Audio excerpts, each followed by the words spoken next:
बाजार देखिए अभी भी एक दायरे में ट्रेड कर रहा है, बहुत ज़्यादा तेज़ी है। इनफैक्ट बहुत ज़्यादा गिरावट देखने को नहीं मिल रही है, जो कमोबेश उसी के 8650 के ऊपर लगातार टिका हुआ है। 8650 से 8670 के बीच में लगातार बाजार घूम रहा है। लेकिन कई सारे सेक्टर्स हैं जिसमें तेज़ी देखने को मिल रही है और इन तमाम सेक्टर्स पर हम चर्चा भी कर रहे हैं। लेकिन अब एक खास मेहमान जुड़े हैं जिनसे हम ये जानने की कोशिश करेंगे कि यहाँ से बाजार की दिशा क्या हो सकती है। सुंदर म्यूचुअल फंड के CEO सुनील सुब्रमण्यम जुड़ चुके हैं हमारे साथ। सर, सबसे पहले तो शुक्रिया जी बिजनेस को समय देने के लिए। हमने देखा है कि बाजार में एक अच्छी रैली देखने को मिली पिछले दिनों। उसके बाद बीते 1-2 हफ्तों से देखिए कहीं ना कहीं अलग कई सारे ट्रिगर्स बाजार पे आ रहे हैं, जिसकी वजह से हम देख रहे हैं कि मुनाफा वसूली थोड़ा देखने को मिल रही है। ओवरऑल बाजार को लेकर आउटलुक क्या है?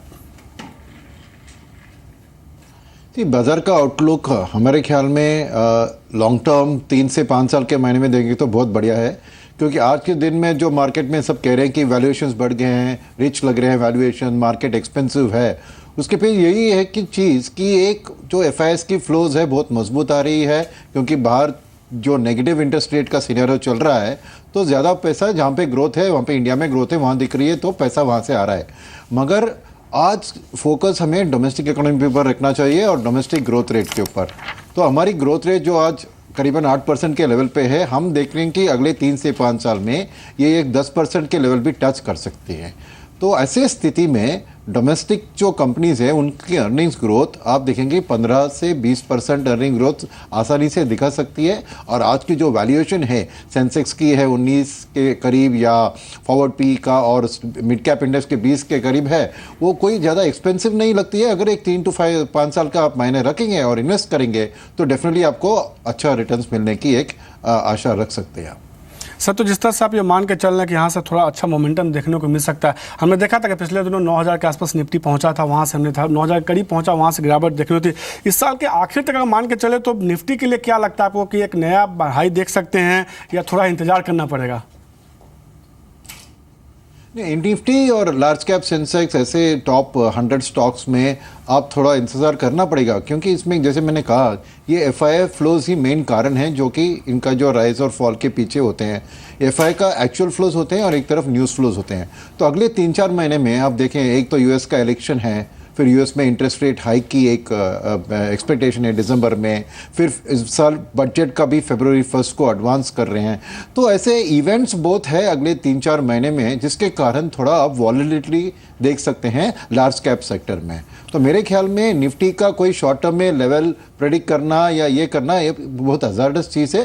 तो अब थोड़े दिन के लिए थोड़ा एक साइडवेज मूवमेंट होगा मार्केट के ऊपर। और एक इम्पॉर्टेंट चीज़ जो हो रही है, इस क्वार्टर के जो अर्निंग्स को रिजल्ट्स आएंगे उसके बाद मार्केट भी फॉरवर्ड 2017-18 की अर्निंग्स को डिस्काउंट करने की एक शुरुआत हो जाएगी। तो वैल्यूएशन अब तक जो हो रहा है 2017 वाला अर्निंग्स को देख रहे हैं, तो धीरे धीरे मार्केट की आउटलुक भी 1 साल और फ्यूचर में चली जाएगी।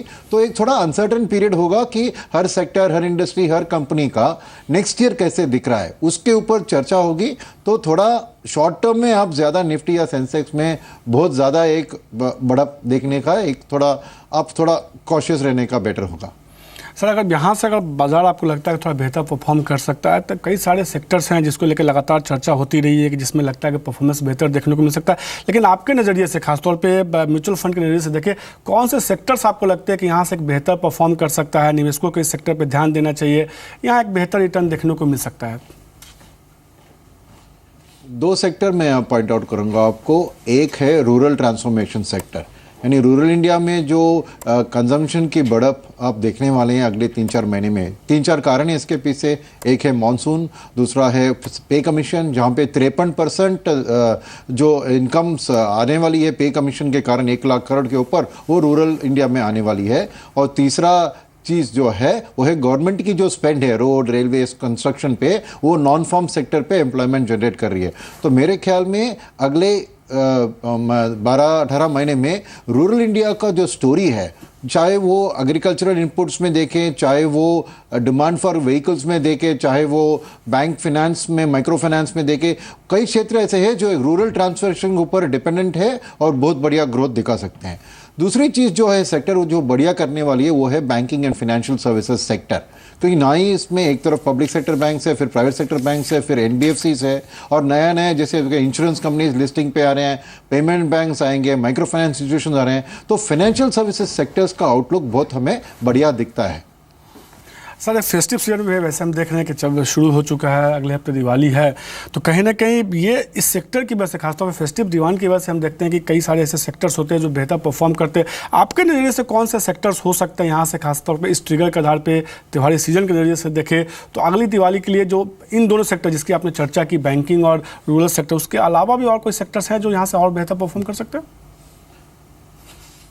हाँ, देखो, रेट सेंसिटिव सेक्टर्स जैसे ऑटोमोबाइल्स और कंज्यूमर ड्यूरेबल्स, जहाँ पे लोग बोरो करके खर्चा करते हैं, बाई करते हैं, जैसे घर खरीदते हैं या व्हीकल्स खरीदते हैं, ऐसे सेक्टर्स, क्योंकि इंटरेस्ट रेट का सिनेरियो क्लियरली उर्जित पटेल जी ने एक रेट कट अनाउंस कर दिया, इन्फ्लेशन का टारगेट भी क्लियरली सेटल हो गया, तो एक ईजिंग इंटरेस्ट रेट सिनेरियो में हम जो भी कंपनीज रेट्स के ऊपर डिपेंडेंट है, या डिमांड के लिए या कॉस्ट के लिए, ये दोनों बहुत बेनिफिशियस होंगे। तो इसमें ऑटोमोबाइल और ऑटो एंसिलरीज की सेक्टर हमें बहुत बढ़िया दिखते हैं, क्योंकि एक तरफ उनके लिए कमोडिटी प्राइसेस भी गिर गए हैं, सेकेंड उनके लिए जो बोरिंग होती है, क्योंकि उनका फाइनेंशियल लेवरेज ज़्यादा होता है, तो रेट्स जैसे जैसे बैंक्स ट्रांसमिट करने की शुरुआत करेंगे, अभी रघुराम राजन ने ऑलरेडी 150 बेसिस पॉइंट्स का कर दिया था, अभी उर्जित जी ने और 25 बेसिस कर दिया है, पर बैंक्स ने अभी तक पास ऑन पूरा नहीं किया है, आधा तक ही पास ऑन हुआ है। तो अगले 12 महीने में हम इसका पास ऑन यानी ट्रांसमिशन ऑफ रेट्स भी देख सकते हैं। तो इससे ऐसे ऑटो और ऑटो एंसिलरी सेक्टर्स में बहुत बढ़िया बेनिफिट हम देखने को पाते हैं। तो अगले दिवाली तक आप कह रहे हैं तो डेफिनेटली इन सेक्टर में आप देखेंगे दोनों टॉप लाइन और बॉटम लाइन की ग्रोथ अच्छा दिखेगा। सर आखिरी सवाल होगा, जिस तरह से आपने लगातार ब्याज दरों की बात की है, क्या हमने देखा इन्फ्लेशन में थोड़ी गिरावट देखने को मिली है, जिस तरह से WPI के आंकड़े देखिए, CPI के आंकड़े देखिए, क्या RBI के पास अभी भी जगह है ब्याज दरों में कटौती करने की? हाँ बिल्कुल, जगह तो बहुत है, क्योंकि जो एक तरफ ये देखिए कि आउटलुक जो RBI की गवर्नर होती है, एक ग्रोथ वर्सेस इन्फ्लेशन को ट्रेड ऑफ करते हैं कि हर डिसीजन मेकिंग टाइम में क्या ग्रोथ बहुत इंपॉर्टेंट या इन्फ्लेशन बहुत इंपॉर्टेंट है। अब स्थिति ऐसे आ गई है कि ग्रोथ को ज़्यादा इंपॉर्टेंस दे रहे हैं इन्फ्लेशन के कंपैरिजन में, क्योंकि इन्फ्लेशन का भी क्लियरली टारगेट सेट कर दिया है, रियल इंटरेस्ट रेट का टारगेट सेट कर दिया है। तो अब जितना भी मौका मिले ग्रोथ को बूस्ट करने का, ऐसे ही RBI का डिसीजन होगा, और इसके कारण हम देखते हैं कि और भी रेट कट्स आने की बहुत संभावना रख सकते हैं आप। शुक्रिया आप सर जी बिजनेस से बात करने के लिए। तो ये सुंदर म्यूचुअल फंड की राय सीधे तौर पे कि ग्रामीण इलाकों से जुड़े हुए जो सेक्टर्स हैं उनका एक बेहतर परफॉर्मेंस देखने को मिल सकता है। इसके अलावा बैंकिंग सेक्टर परफॉर्म कर सकते हैं बेहतर, ऑटो इंश्योरेंस स्टॉक्स में भी एक तेजी देखने को मिल सकती है। बाजार में देखिए अभी गिरावट देखने को लिए। आशीष आपका भी शुक्रिया। टॉप 50 स्टॉक्स में कई सारे शेयरों पर आपके साथ हमने चर्चा की।